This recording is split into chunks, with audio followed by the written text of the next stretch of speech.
সরকারের আইনজীবীরা দিনের পর দিন, যে আইনজীবীদের তিনি নাম উল্লেখ করেছেন, বহুমূল্য আইনজীবীরা দিনের পর দিন কি বলেছেন?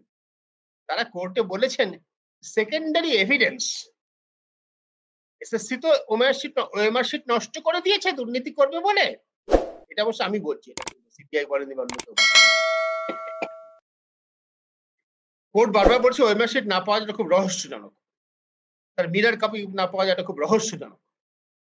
যেটা পাওয়া গেছে সেটা সত্যিকারের তথ্যই, গাজিয়াবাদ থেকে যা পাওয়া গেছিল, সেটাকে রাজ্য সরকারি বিভিন্ন সংস্থা মানেনি। তার কারণ সেটা মানলে স্বীকার করতে হতো যে অযোগ্যদের চাকরি দেওয়া হয়েছে।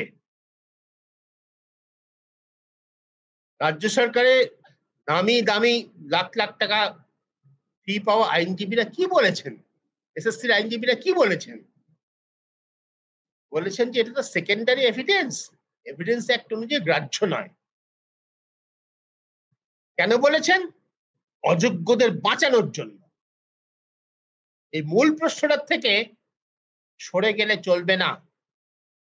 রাজ্য সরকার এবং রাজ্য সরকারি সংস্থাগুলো ধারাবাহিকভাবে অযোগ্যদের বাঁচানোর জন্য এই অবস্থান নিয়ে গিয়ে,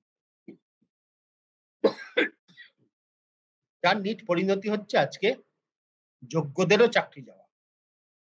যার জন্য বাংলার সমাজ, বাংলার মানুষ, প্রতিটি শিক্ষা সম্পর্কে সচেতন সুস্থ বুদ্ধি সম্পন্ন মানুষ, fourth pillar with the people, আমরা প্রত্যেকে প্রচন্ড ব্যথিত। আমরা তো আগেও বলেছি যে যা হয়েছে তার সব থেকে বড় শাস্তিটা কে পেয়েছে?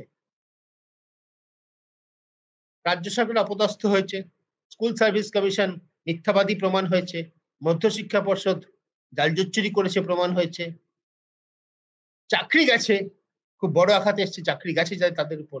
তার থেকেও বড় আঘাত এসেছে রাজ্যের শিক্ষা ব্যবস্থার উপর, যে স্কুলে স্কুলে ছেলে মেয়েরা, বাচ্চা ছেলে মেয়েরা 9, 10, 11, 12 তারা কি পড়বে, কাদের কাছে পড়বে, স্কুল চালাবেন কারা, শিক্ষাকর্মীরা কোথায় যাবেন? এ প্রশ্নের উত্তর আজকে আমাদের খুঁজতে হবে। শেষ করার আগে মুখ্যমন্ত্রী বক্তব্যের আরেকটি ছোট অংশ দেখাই, যেখানে তিনি বলছেন তাদের সবকিছু নাকি প্রস্তুত আছে। এত প্রস্তুতি আগে কেন ছিল না? এত বিরাট প্রস্তুতি, সবকিছুর জন্য প্রস্তুত আছেন তারা, সেই প্রস্তুতি একটু আগে থাকতো, এই বছর খানেক বছর দেড়েক আগে, তাহলে তো আজকে এই অবস্থা হতো না। আমি পরশুদিন একটা অনুষ্ঠান করছিলাম, না তার আগের দিন সম্ভবত শনিবার দিন অনুষ্ঠান করছিলাম শিক্ষকদের নিয়ে, শিক্ষক সংগঠনের প্রতিনিধিদের নিয়ে, শিক্ষক সমাজের প্রতিনিধিদের নিয়ে। তারা বলছে এটা হচ্ছে বোল্ট ফ্রম দ্য ব্লু। আমি তাদের বলেছি, আজকে আবারও বলছি, যদি রাজ্য সরকার মনে করে থাকে এটা হচ্ছে বোল্ট ফ্রম দ্য ব্লু, হঠাৎ করে মাথায় বজ্রাঘাত হয়েছে, তাহলে তারা যাকে বলে প্রাকৃত বাংলার মধ্যে মূর্খের স্বর্গে বাস করছিলেন। হাইকোর্টের ডিভিশন বেঞ্চের রায়টা ছিল যে পুরো প্যানেল বাতিল, সুপ্রিম কোর্টে মামলা চলছিল, তারপরেও যদি কেউ ভেবে থাকেন যে সুপ্রিম কোর্ট নিশ্চিতভাবেই জিতে যাবেন, তাহলে তিনি মূর্খের স্বর্গে বাস করছিলেন। তাদের ভাবা উচিত ছিল এই মামলা তারা জিততেও পারেন, হারতেও পারেন। হারার জন্য যদি হারেন, হারলে পরে কি করতে হবে সে প্ল্যান তাদের সত্যি সত্যিই তৈরি করে রাখা উচিত ছিল। আছে কি? দেখি মুখ্যমন্ত্রী আজকে কি বলেছেন। আপনাদের তো কেউ চাকরি টার্মিনেট করেনি এখনো পর্যন্ত, করেছে কি? কোনো নোটিশ পেয়েছেন? আপনার বিরুদ্ধে দুর্নীতি না যদি প্রমাণ করতে পারে তো কি আপনাকে কেউ যেতে বারণ করেছে? যান না, আপনি আপনার কাজ করুন না। আপনার কাজ কে বারণ করেছে? আপনারা বাচ্চাদের শিক্ষা দেবেন না, আপনারা বাচ্চাদের পড়াবেন না, আপনারা স্কুলগুলোতে ক্লাস করবেন না। হ্যাঁ, তখন যদি সুপ্রিম ভলেন্টারিলি সার্ভিস কিন্তু সবাই দিতে পারে।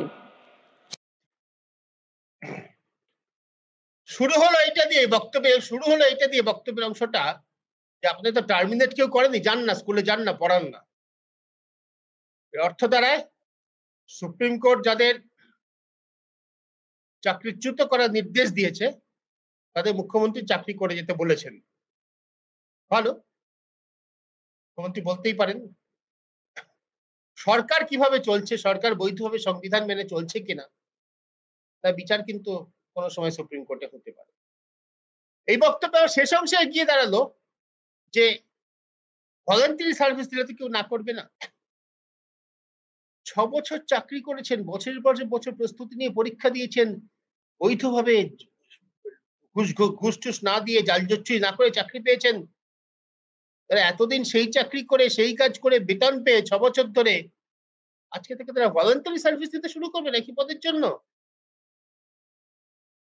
তারা পড়াবেন কি পড়াবেন না, শিক্ষকতা করবেন কি করবেন না, শিক্ষকের সঙ্গে ছাত্রের সম্পর্ক এটা সম্পূর্ণ অন্য বিষয়। কিন্তু সরকারের পক্ষ থেকে মুখ্যমন্ত্রী পদে থেকে বলা যেতে পারে কি, বলা যায় কি যে ভলান্টারি সার্ভিস দিয়ে ব্যবস্থাটা চালিয়ে যান। ভলান্টারি সার্ভিস অর্থাৎ কিনা বেতন পাই না পাই স্বেচ্ছাশ্রম দিয়ে কাজ করে যাও।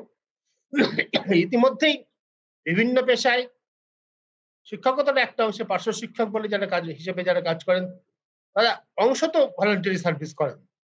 যে বেতন তারা পান, যে পরিশ্রম তারা করেন, যে কাজ তারা করেন, তারা তাদের কাজটা অংশত স্বেচ্ছাশ্রম, অংশত তারা পারিশ্রমিক পান, এভাবেই বলা যায়। ঠিক সেই শ্রেণীতে এই পুরো শিক্ষক সমাজকে যুক্ত করতে চান, যাদের চাকরি গিয়েছে মুখ্যমন্ত্রী মমতা ব্যানার্জি, শিক্ষক ও শিক্ষাকর্মীদের ভলান্টারি সার্ভিস দেবে তারা। নেতাজি ইন্ডোর স্টেডিয়ামের সভা থেকে যেটা উঠে আসে সেটা হচ্ছে এই যে দুর্নীতির কথা স্বীকার করলেন বটে মুখ্যমন্ত্রী, কিন্তু সুরাহার কোনো পথ দেখা গেল না। চাকরিচ্যুতরা কি কাজ করে যাবেন? তাদের জন্য আবেদন কোথায় করা হবে, কিভাবে আবেদন করা হবে? আইনজীবীদের নাম বলেছেন, অনেকগুলো ছোট ছোট করে বিক্ষিপ্ত ভাবে আশার কথা শোনানোর চেষ্টা করেছেন মুখ্যমন্ত্রী, কিন্তু সত্যি সত্যি সমস্যার কোনো সমাধানের পথ তিনি দেখাতে পারেননি, করা সম্ভবও নয়। সুপ্রিম কোর্টে রিভিউ পিটিশন বা কিউরেটিভ পিটিশন যদি করা হয় ভবিষ্যতে, নিশ্চয়ই করা হবে আশা মনে করা হচ্ছে, আশা করা যায়। তার ফলাফল কি হবে আমরা জানি না। আমরা সকলেই চাই যে শেষ পর্যন্ত যারা যোগ্য তাদের চাকরি থাকুক, যারা অযোগ্য তারা শাস্তি পাক। একই সঙ্গে শাস্তি পাক তারা অযোগ্যদের চাকরি যারা দিয়েছে। শিক্ষামন্ত্রী, প্রাক্তন শিক্ষামন্ত্রী পার্থ চ্যাটার্জি আজও জেলে, 2.5 বছর হয়ে গিয়েছে, প্রায় 3 বছর হতে যাবে জুলাই মাসে। মধ্যশিক্ষা পর্ষদের সভাপতি, স্কুল সার্ভিস কমিশন, মুখ্যমন্ত্রী বলেন যে তার উপর আমাদের তো কোনো নিয়ন্ত্রণ নেই, স্বশাসিত সংস্থা, তাই নাকি? সুবীরেশ ভট্টাচার্য ভাইস চ্যান্সেলর ছিলেন, সেখান থেকে ডেকে এনে কলকাতায় তাকে গ্রেপ্তার করা হয়েছে। তিনি অধ্যক্ষদের যে সরকারি রাজ্য শাসক দলের সঙ্গে সংশ্লিষ্ট যে সংস্থা তার সভাপতি ছিলেন। সরকারের কোনো নিয়ন্ত্রণ নেই। প্রাইমারি এডুকেশন পর্ষদের চেয়ারম্যান ছিলেন সরকারের একজন এমএলএ মানিক ভট্টাচার্য, তিনি অবশ্য এখন জামিনে ছাড়া পেয়ে আছেন। পুরোটাই রাজ্য সরকারের ব্যাপার, পুরো জট পাকানো, পুরো যা হয়েছে পুরো পাক সরকারেরই সৃষ্টি করা, ভুল স্বীকার করা। আজকে প্রথম মুখ্যমন্ত্রী স্বীকার করেছেন যোগ্য অযোগ্যদের আলাদা করতে হবে। যোগ্যদের পক্ষ থেকে দাবি উঠেছে যে শুধু তাদের জন্য যেন কি রিভিউ পিটিশন করা হয়। তা যদি করা হয় তাহলে কিন্তু সরকারকে এক অর্থে মেনে নিতে হবে যে অযোগ্য বলে যাদের চিহ্নিত করা হয়েছে সেটা ঠিকই করা হয়েছিল। তখন প্রশ্ন উঠবে, যে প্রশ্ন আমি আজকে করে রাখছি, তাই যদি করা হয়ে থাকে তাহলে রাজ্য সরকার এবং রাজ্য সরকারের সংস্থাগুলো কেন আগে সেটা স্বীকার করলো না?